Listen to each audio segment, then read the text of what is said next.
Les 7 erreurs qui te font passer pour un débutant en closing. Bienvenue dans cette vidéo qui peut grandement t'aider si tu débutes en closing ou si tu es toi-même en train d'essayer de vendre tes propres offres d'accompagnement ou autres, en ligne ou au téléphone. Si tu tombes sur mon contenu pour la première fois, je m'appelle William Waquet. J'ai fondé l'agence Monetrize avec mon associé Baptiste Guez. On travaille avec des infopreneurs, tout simplement. Notre agence vise à scaler des infopreneurs. Donc on a travaillé notamment dernièrement avec Adam Swift ou encore Nassim Saïli, pour qui on a déjà généré plusieurs centaines de milliers d'euros. En parallèle, j'interviens sur des séminaires et je fais aussi pas mal de coaching sur des formations de closing. À travers mon expérience personnelle en tant que closer, puis sales manager et formateur, je vais te partager les 8 erreurs que font le plus souvent les débutants en closing, en commençant par la plus simple à régler jusqu'à la plus difficile en général à corriger. Les exemples donnés ici seront plutôt orientés sur du B2C, mais ils sont largement exploitables et applicables sur du B2B.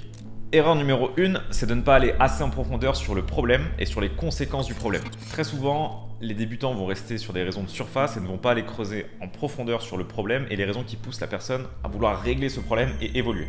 On ne veut pas se contenter d'un « ok, je veux gagner plus d'argent » et tout de suite partir « ah bah sur combien d'argent tu aimerais gagner, etc. » parce que là, ça nous emmènerait trop vers la projection, vers l'objectif. Alors que nous, ce qu'on veut, c'est vraiment travailler sur le problème. L'objectif, il viendra dans un deuxième temps. Les bonnes questions à poser à ce moment-là, quand le prospect nous dit « bah voilà, j'aimerais gagner plus d'argent », c'est pas combien tu veux gagner, c'est pourquoi tu estimes aujourd'hui que tu ne gagnes pas assez d'argent. Quelles conséquences ça a pour toi? Qu'est-ce que tu as essayé de mettre en place pour résoudre ce problème? Pourquoi ça n'a pas fonctionné? On veut vraiment être focalisé sur la situation de départ pour ensuite mieux comprendre où il veut aller, mais pouvoir avoir un vrai contraste entre les deux. Si on a juste la destination mais on ne sait pas d'où il part, ça va être difficile de pouvoir l'engager pour qu'il justement sorte de cette situation. S'il n'y a pas de réelle prise de conscience autour de sa problématique ou d'urgence à régler cette situation, pourquoi il investirait 1000, 2000, 3000, 4000, 5000, 10 000 euros pour que ça change? Donc dans cette phase vraiment de recherche de problème, il faut aller en profondeur. Il faut vraiment vous positionner en tant qu'expert qui pose un diagnostic à ce moment-là. Comprendre la situation précise de la personne, pourquoi elle ne lui convient pas, depuis combien de temps il est dans cette situation, et pendant combien de temps encore c'est acceptable pour lui d'y rester. Deuxième erreur, c'est monopoliser trop la discussion et ramener systématiquement les choses vers soi. La star de l'appel, c'est ton prospect. Un bon closer, c'est pas un closer qui parle beaucoup. T'as peut-être en tête le cliché du vendeur de voitures américain des années 80 qui en fait des caisses, qui met une grosse claque sur le capot de la Mustang à la fin pour finaliser la vente. Ça, c'était peut-être valable dans les années 80, mais aujourd'hui, tu peux plus vendre comme ça. Tu passes plus souvent pour un guignol, pour un forceur, pour un vendeur de tapis, que pour quelqu'un qui est vraiment là pour aider, accompagner la personne et en qui elle va avoir confiance. Donc cette attitude-là va déclencher de la méfiance versus être beaucoup plus à l'écoute va déclencher de la confiance. Intéresse-toi avant tout à ton prospect, mets toujours la lumière sur lui. C'est lui la star vraiment à chaque fois. Et n'oublie pas d'ailleurs que le sujet préféré de conversation des personnes, c'est eux-mêmes. Donc si tu lui fais parler de lui, il va adorer parler de lui. Par rapport au fait d'introduire des expériences personnelles, tu peux le faire de manière pertinente, mais essaie de suivre la règle suivante. Tant que le prospect ne t'a pas posé une question directement sur toi, ne parle pas de toi. Et on évite le moi-je. La troisième erreur, assumer à la place de votre prospect. Alors ça, c'est un grand classique. Tout le monde l'a fait, moi le premier au tout début. C'est qu'on joue un petit peu au Sherlock Holmes. Si tu me dis ça, ça doit vouloir dire que. Ah, mais j'imagine que, etc., etc. Ça ne sert à rien de faire ça. Ça rassure votre ego de vous dire « Ah, mais j'ai compris les choses et je vais lui montrer que j'ai compris », mais ça ne permet pas de lui faire réaliser les choses. Qu'est-ce qui se passe quand je fais ça? J'ôte la capacité à la personne de formuler ce qu'il ou elle ressent. Systématiquement, la réponse que vous obtiendrez à « j'imagine que XYZ », c'est « ouais, c'est ça. Ouais, exactement, ouais, c'est ça ». Il y a zéro engagement émotionnel. N'oubliez pas que la vente, c'est toujours un déclencheur émotionnel qui vient se faire justifier ensuite par le rationnel. Si vous êtes 100% dans le rationnel et que vous ignorez l'émotionnel, le rationnel de votre prospect il sera rarement de votre côté. Donc tu peux avoir des hypothèses, mais tu vas les valider par des questions ouvertes plutôt que des questions fermées. Imaginons que ton prospect travaille beaucoup et que tu as l'intuition qu'il n'a plus beaucoup de temps pour lui. J'imagine que vous ne devez plus avoir beaucoup de temps pour vous. Non, plus vraiment. Donc ça c'est la question fermée. Versus, et avec toute cette charge de travail, comment ça se passe là sur le plan perso?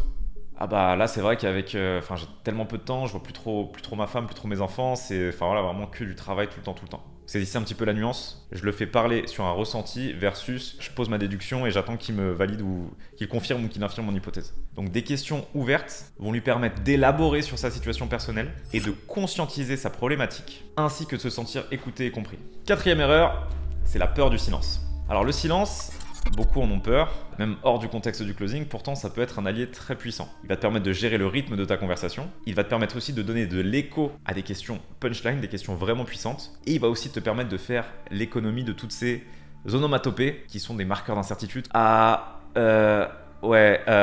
Ok. Donc voilà. En utilisant le silence avec précision, tu vas augmenter ton charisme, augmenter ton leadership et éviter de tomber dans ces écueils. D'autre part, si tu ne sais pas quoi dire, ne dis rien et trouve juste une question à poser pour renvoyer la patate chaude en face. Ça te permettra de te recentrer un petit peu, de te recomposer et reprendre le fil de la discussion. D'ailleurs, au moment où tu poses une question punchline, justement, ça implique aussi une réflexion de la part de ton prospect. Il ne va pas te répondre du tac au tac directement. Respecte cet espace de réflexion en lui laissant la possibilité de réfléchir à ce qu'il va dire. C'est comme au tennis, d'ailleurs, une fois que tu as envoyé une balle, que tu as posé ta question, c'est à lui de te renvoyer la balle. Donc le malaise lié au silence, il n'est pas de ton côté, il est peut-être même plus du sien. D'ailleurs, un silence ne sera vraiment gênant que si tu décides de l'interpréter comme tel. Si tu laisses un silence et que tu es en full confiance, full certitude, aucune raison d'être gêné.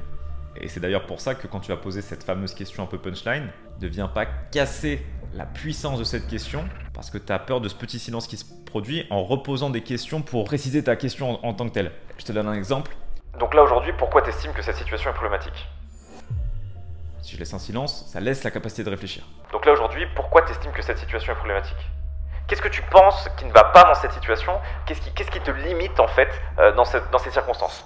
Vous voyez la différence d'effet qu'il y a entre je pose une question simple et intelligible, mais qui amène à une réflexion profonde, versus j'essaie de me rassurer en posant d'autres questions pour gommer le silence potentiel qu'il peut y avoir.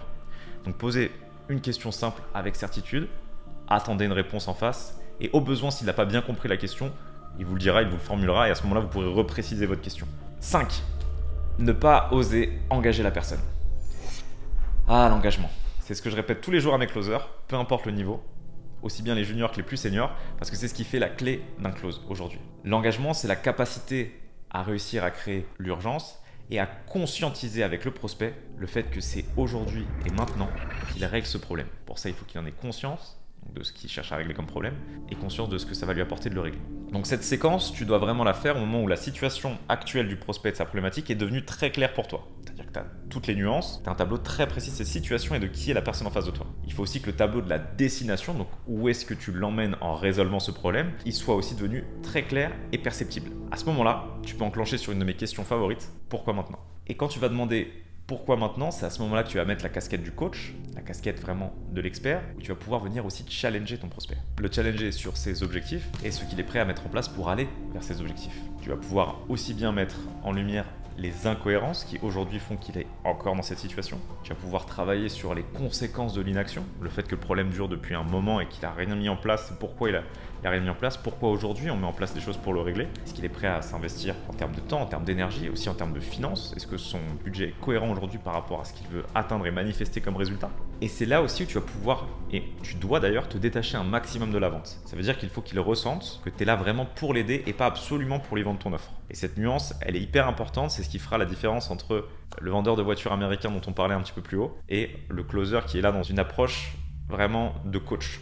Si tu arrives à lui faire ressentir, à lui montrer que tu es là pour l'aider, peu importe sa décision, et que tu es complètement détaché du résultat, et que pour ce faire, tu vas lui parler avec sincérité, tu vas lui dire les choses avec la plus grande transparence, avec la plus grande honnêteté, tu vas augmenter énormément ton leadership et aussi ton autorité et la perception qu'il aura de toi comme personne capable de régler son problème. Et c'est dans cette séquence précise de ton call où tu vas planter la graine de la décision.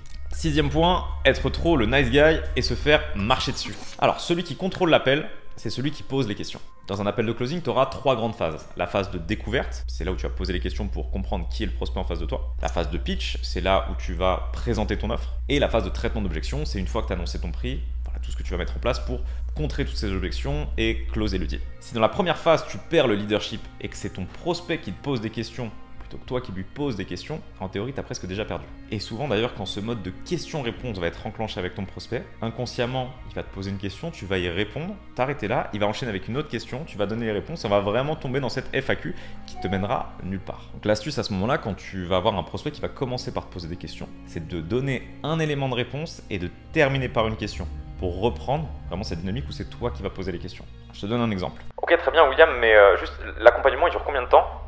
Ah, l'accompagnement il dure entre 3 et 5 mois, ça va dépendre un petit peu des profils. Ah ok, et combien il coûte l'accompagnement ? Bah ça dépend, la fourchette elle est entre 1500 et 3000 euros. Ah ok d'accord, et on peut payer en plusieurs fois ? Alors on a des solutions de paiement. Voilà, qu'est-ce qui se passe ici ? Je perds complètement le leadership et je me fais assaillir de questions et j'attends juste en fait bêtement la prochaine question qui va m'être posée. On inverse la tendance. Combien de temps il dure l'accompagnement William ? Alors écoute, l'accompagnement il va durer entre 3 et 5 mois, ça va dépendre des profils.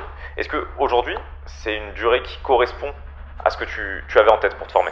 Et là, quand on va réenclencher ça, on repose une question, donc c'est lui qui va nous donner une réponse et on va pouvoir creuser un peu sur voilà, quelles sont les limites potentielles autour de l'objection, de la durée de l'accompagnement par exemple. Et on va pouvoir venir travailler un petit peu avec lui sur sa capacité à se projeter, tout ça. Mais on casse le mode de question-réponse et on reprend l'idée. Et ce stratagème, vous devez l'utiliser à chaque fois. On ne va pas répondre à une question par une question parce que ça, c'est très frustrant pour notre interlocuteur. Mais en lui donnant un élément de réponse et en réembrayant sur une question, on vient satisfaire sa curiosité parce qu'on répond déjà à la première question qu'il nous pose, mais on récupère tout de suite le lead en redevenant la personne qui gère l'entretien. Donc, en reprenant un petit peu sur cette logique du nice guy, il y a une deuxième croyance qui est « s'il m'aime bien, il va acheter ». Et si je fais un parallèle avec le monde de la séduction, c'est exactement à ce moment-là où tu tombes dans la friendzone. On va pas choisir un partenaire seulement parce que c'est le plus sympa. C'est une des conditions, mais c'est pas du tout le critère décisif. On le choisit parce que c'est la personne qui correspond le plus à l'ensemble de nos critères. Dans la vente de ton offre, la perception de la part de ton prospect que tu es la personne la plus à même de régler son problème est largement plus décisive que le fait que tu étais le plus sympa. Donc n'hésite pas à être un leader et un expert plus qu'un mec qui est juste sympa. Et dans cette logique-là, autorise-toi à venir challenger la personne, à venir lui montrer que tu es là pour l'aider, mais que tu n'es pas là pour acheter son bullshit. Septième et dernière erreur, c'est penser que ton offre et ton pitch sont tellement cool que ça va se closer tout seul. Alors avoir une bonne offre, c'est bien, c'est important. Mais le moment où tu construis la confiance et ta pertinence avec ton prospect, c'est plutôt pendant la phase de découverte que la phase de pitch. Un appel de closing parfait, c'est environ 20 minutes de découverte, 10 minutes de pitch et 5 à 10 minutes de traitement d'objection. Ça, c'est dans la théorie. Maintenant, sois attentif. Si ton pitch est plus long que ta phase de découverte, c'est soit que ton pitch est trop complexe et trop long, soit que ta phase de découverte a été trop succincte et que tu as fait l'économie de certaines phases très importantes. N'oublie pas une chose, les gens oublieront ce que tu leur as dit, mais ils n'oublieront jamais ce que tu leur as fait ressentir.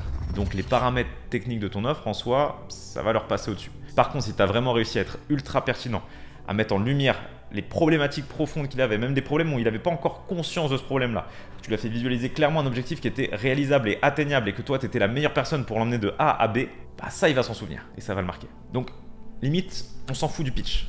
Focus sur la qualité de la relation que tu crées avec ton prospect et la confiance mutuelle qui va s'établir entre vous. Quand les personnes achètent l'accompagnement, très souvent, ils achètent une partie de vous aussi également. Donc ne la bradez pas. Voilà pour mes conseils essentiels sur but-erreur courante. Il y en a bien sûr d'autres. N'hésitez pas à les noter en commentaire, des écueils que vous avez pu vous-même rencontrer ou voir aussi chez d'autres closers.